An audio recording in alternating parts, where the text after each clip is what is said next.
story you are about to see is true. The names have been changed to protect the innocent.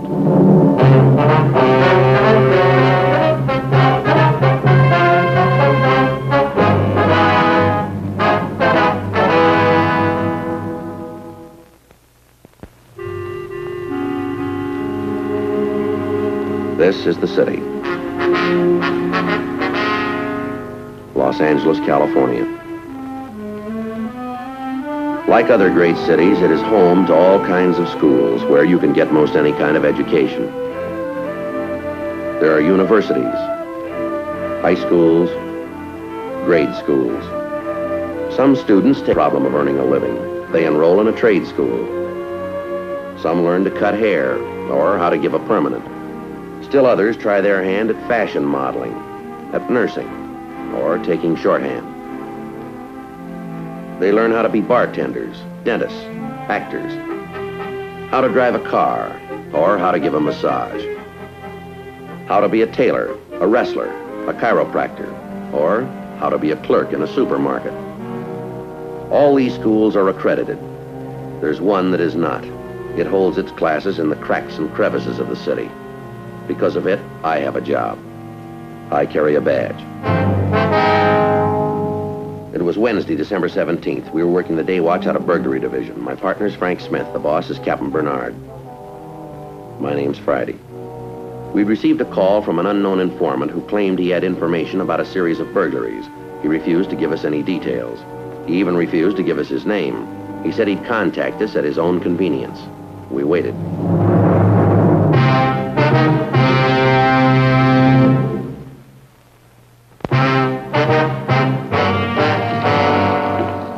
Who's Lieutenant Friday? I am. Is there something I can do for you? I talked to you on the telephone before. I finally decided to come and talk to you. What was that name? I didn't give you any name. I told you I knew about some things that were stolen. Oh, yeah. I think I remember that call. Sit down. Thank you. I finally made up my mind it would be best to come in and talk to you. I want to do what's right. Could we have your name, please? Yeah. You can have it. Hovek. Hovek. Oskar Hovek. I know that's kind of a hard one to spell. It's Norwegian.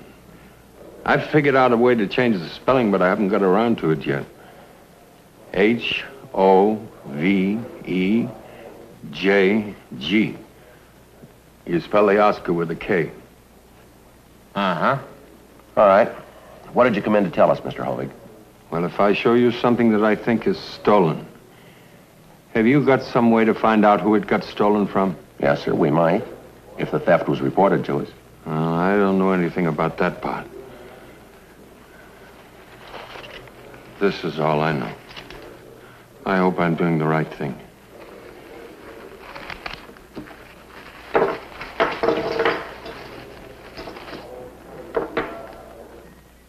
You think those are stolen? Is that it, Mr. Hovig? Well, maybe I'm wrong, but that's what I think. I guess you fellas can find out. The initials are EF. Why do you think they're stolen? I just do, that's all. Where'd you get them? Well, I found it. Where'd you find it? I'll show you where. Don't worry. I'll show you. But in my own good time. Is this all you found? I should say not. That's just a sample. I thought you could use it for identification. That's all I want to say just now. Please. All right, Frank, you want to check stolen property files, see if you can come up with a make? Yeah, sure.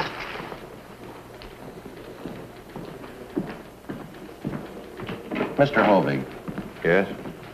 What makes you think that that's stolen property? I don't think it is, Lieutenant. I know it is.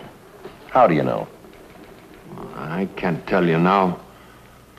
I just know it's stolen. You'll know it, too, when you see the other stuff. Well, all right, who's responsible for it? Do you know? Yes, I know. Well, who is it? Well, maybe later on I'll tell you. Maybe not. I continued to question Mr. Hovig, but I couldn't pry loose any additional information that might help us. Frank found an identification in stolen property covering the articles Mr. Hovig had shown us. The silverware matched the description of that taken in a theft 4 days previously. It's all right here in the report. All right, Mr. Hovig. Apparently you're right about this being stolen property. Now, you say there are some other items? Yeah, that's what I said. Can you recall any of them? Well, I didn't look them over real good. Let's see. There were a couple of ladies' fans. Ivory? Yeah. And all this silver. It's wrapped in some lace thing. Where is it? Well, it's right where I found it. I didn't move it an inch. Not an inch. Where did you find it? You come to my house. You meet me at my house at 1 o'clock. I'll show it to you. I didn't move it an inch. Well, can't you tell us where it is and leave the rest to us? No. No, it must be done my way. You see, I want to be sure. It still might be some mistake. All right, we'll do it your way. What's that address? 1307 North Camrose. It's in Hollywood, just below Gower. We'll find it. This is very important. Don't come before 1 o'clock, and you've got to be all through by 2. It's very important. We'll do our best. And don't you forget it. My name doesn't get mentioned.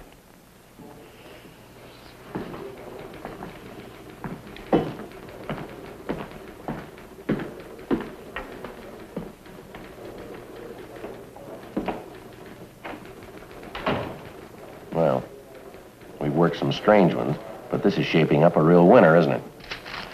Yep, and it's getting stranger all the time. What do you mean by that?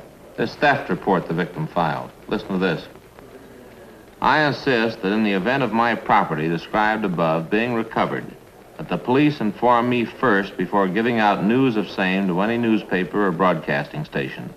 Signed, Elma Face. Elma Face? How do you spell that? F-A-C-E. You don't suppose that's her real name? Oh, man, that's gotta be. Huh?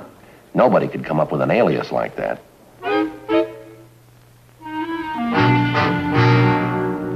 Frank and I decided to drop by and talk to Mrs. Face before we met Mr. Hovig at his home. Just a minute. 1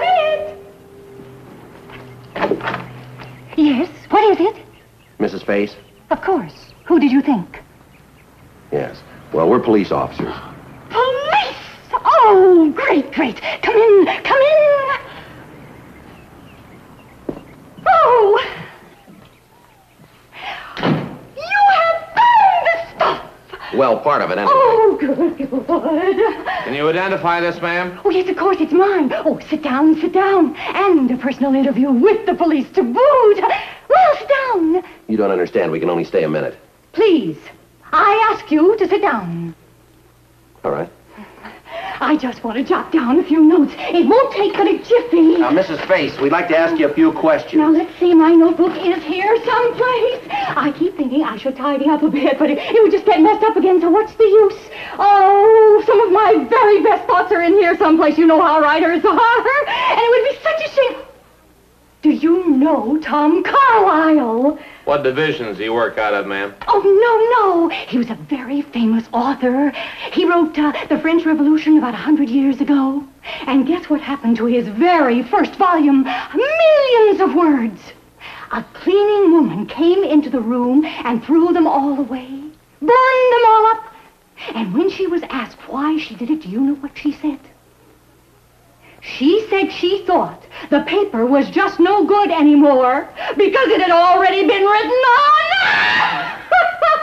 Oh, dear, oh, here it is. Here it is. All right. Let's have it, men. Let's have it. We go to press tonight. Well, I'm afraid we can't give you a complete story yet, Mrs. Face. What do you mean? What in the world do you mean? Now, if anybody scoops me, it's going to be me, you understand? You've got the stuff. That's my silver spoon, and you've got the guy.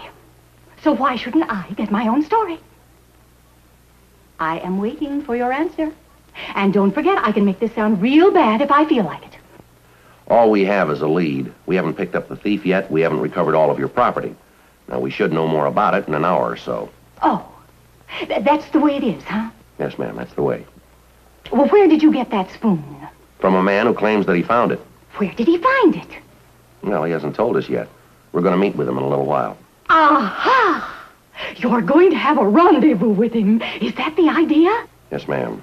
A rendezvous. I'm going with you. I can't I? No, I'm afraid you can't. Then tell me this, Sam Spade. Where does this guy live? I'm afraid we can't tell you that either. What are you anyway? Men of mystery? If you can't tell me anything, why are you here? Well, we'd like to ask you a few questions, if it's all right.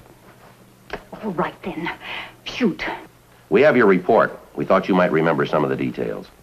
I didn't tell anything in that report. I didn't tell any lies, mind you. I just boiled it all down.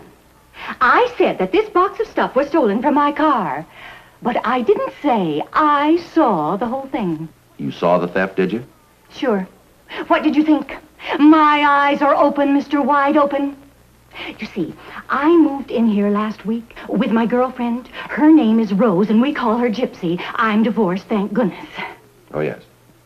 Anyway, while we were moving in, I looked out of that window there, and I saw this guy carrying a box across the lawn. My box, my silver, my heart. Your heart. It stopped. When I saw him, I mean. Can you describe the thief for us? Well, not so it would help you much. I only saw him from the back, and he was bent over, lugging my silver away. I was going to rush out after him, but by the time I got outside, he was in his car and going. Well, now, can you remember anything about him that might help us?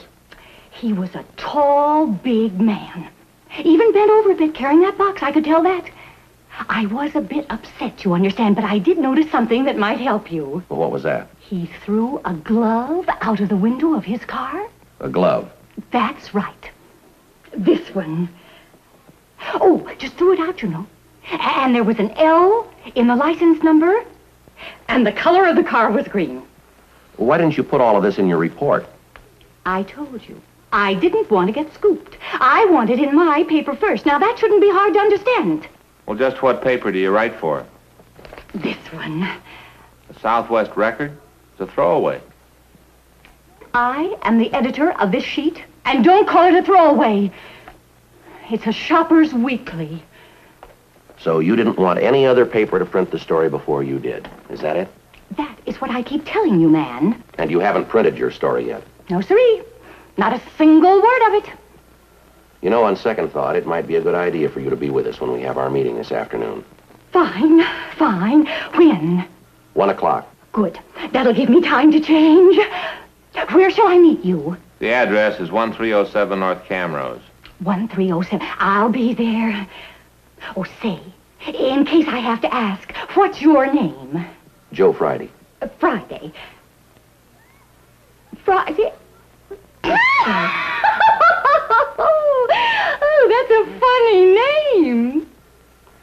Yes, I guess it is, Mrs. Face.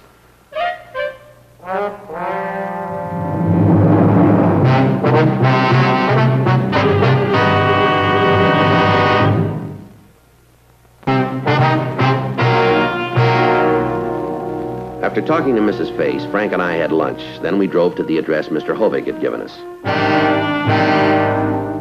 We followed him into the garage at the rear of his home. There, in that box. It's right where I found it.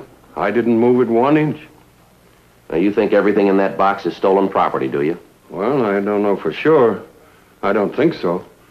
But in this carton, that's where I found the silver that I gave to you. Uh-huh.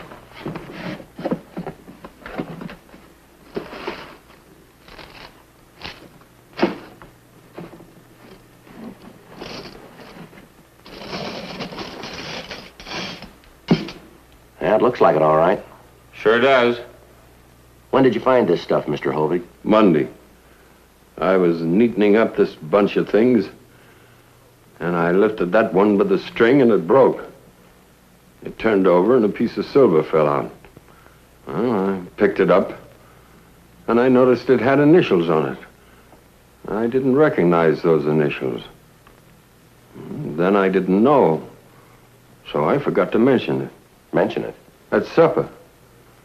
But after they went to bed, I came out to lock up, and I began to think about it. So I looked a little more in the box, and I saw the lace and a picture of somebody that's not in the family. Yes, sir, we understand.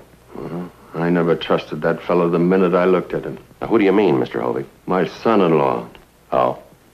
My own son-in-law. You think he might know something about this, do you? Well, I'm not accusing him. That's up to you fellas to accuse him. I'm only trying to do what's right. When you tell my daughter you leave me out of it, that's the whole idea. I want to be a good citizen and respect the law and everything. And my daughter might get the wrong idea. Yes, sir. 3 months they're married and he loses his job. So Oza tells me, and since I want to do the right thing, I say, sure, come ahead. Move in here with me. I won't charge you any rent. So, when they moved in here, they brought this stuff with them, is that right? Yeah, that's right. This carton, too. Yeah? What day was this? Well, let's see. I think... What day is this? This is Wednesday. Well, that's right. Then it must have been Sunday that he brought it over. You're sure now? Yeah, I'm sure. Yoo-hoo! Is anybody here? Say, is this... Oh! Aha! Well, here I am. This lady has had some things stolen from her recently. Do you want to take a look through that carton? Which carton? Where? Which one? Right here. Oh, there it is. Yes, that's it. Oh, everything seems to be here all right. Well, men, have you got a line on the thief? We think so, yes. Oh, that's real great fast work, I must say. What's this gentleman's name? That's Mr. Hovig. You said you wouldn't give my name. Oh, yes, I saw it outside on the mailbox. Oskar, isn't it? Say, now, what's this all about? Why does he look so upset? I'm sorry. I'm very, very sorry. What for? Because your property was stolen. Well, sure, thanks. But here you've gone and found it for me again, so no great harm done. Besides, the stuff wasn't worth much. It's just that you get mad when you see somebody taking it right from under your nose. I'm sorry. It was a terrible thing to do. What's with him? It's a family matter, Mrs. Face. What time is it? 1:45. Oh, they'll be coming home any minute. My son-in-law took Oza over to the doctor's at 1 o'clock. It's just over here in the burn building. And that's why you wanted us to be here at 1, so we wouldn't be around when he came back, is that it? Yeah. But now, it doesn't matter. What kind of a car is he driving? His own car. A green car with an L in the license number.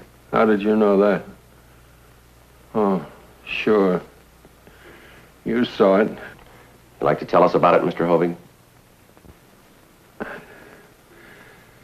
He was a good boy.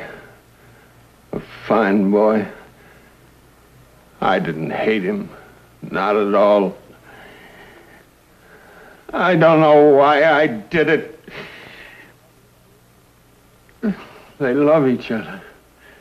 He'd do anything to make her a good husband.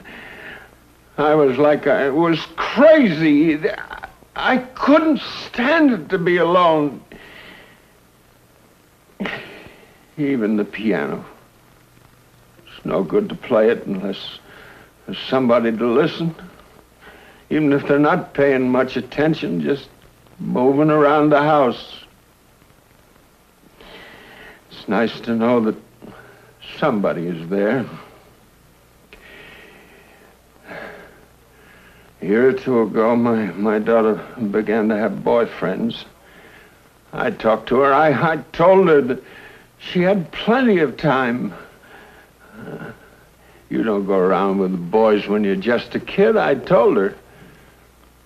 And then Larry came along. He was working over at the service station. And then before I knew what was going on, they came to me and said they were getting married. Well, I couldn't talk. It was just like when her mother died. What can you talk about? On the night they got married, it's strange. It wasn't so bad. We had some drinks, and after a while, I got to sleep. But then next morning, and every morning of every day since then, what's the use of even getting out of bed? Who cares whether you're up or not? About 10 days ago, Larry lost his job. It wasn't his fault. The boss over at the service station gave the job to his cousin or somebody, and so they came back here to live with me, and Larry said he'd help pay for the groceries and so on. Well, I didn't want his money. They moved their things over here and they stored them in the garage, is that right? Yeah. After they went to bed, I came out and I just stood here looking at those things.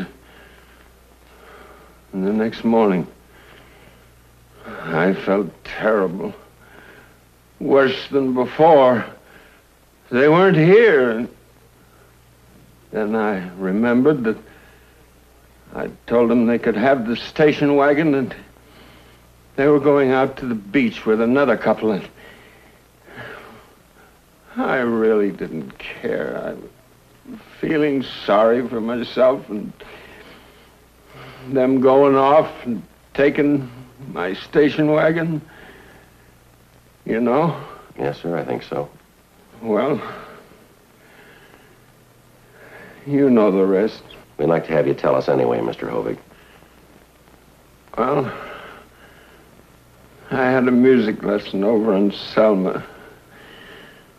And afterwards, I just sat in the car, his broken down old one, the green one.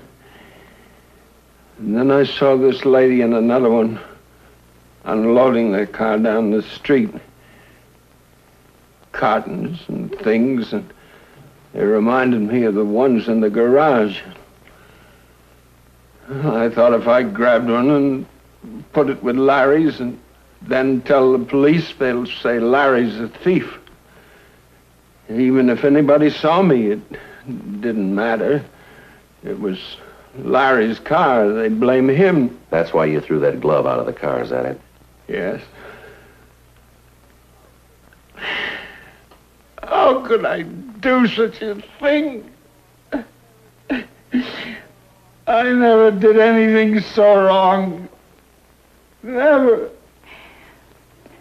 Well, I certainly want to thank you, Mr. Hovig, for helping me carry this stuff of mine over. It was real neighborly. Now, if you'll help me put it in my car, I think I can take it from there. Lady, you heard what I said. I told you everything. Told me what? I don't think I know what you're talking about. Well, I told you. Rubbish. Haven't the faintest idea what you're talking about. Lieutenant Friday, why don't you and your partner just chase along? We don't need you anymore that I can see. No, I'm afraid you don't understand, Mrs. Face. You keep out of this, Friday. This now is something personal between Mr. Hovig and myself. I'm sorry, Mrs. Face. It's a police matter now. We'll have to take Mr. Hovig downtown. Now, you just hold on a minute. You know as well as I do that he didn't commit any crime. You heard his story. You can't arrest a man just because he loves his daughter. I'm afraid that was the trouble. What do you mean by that? Maybe he loved her too much.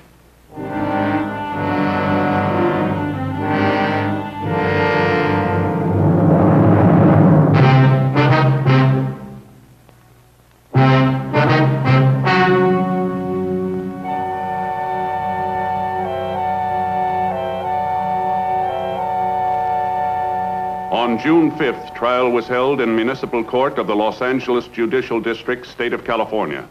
In a moment, the results of that trial.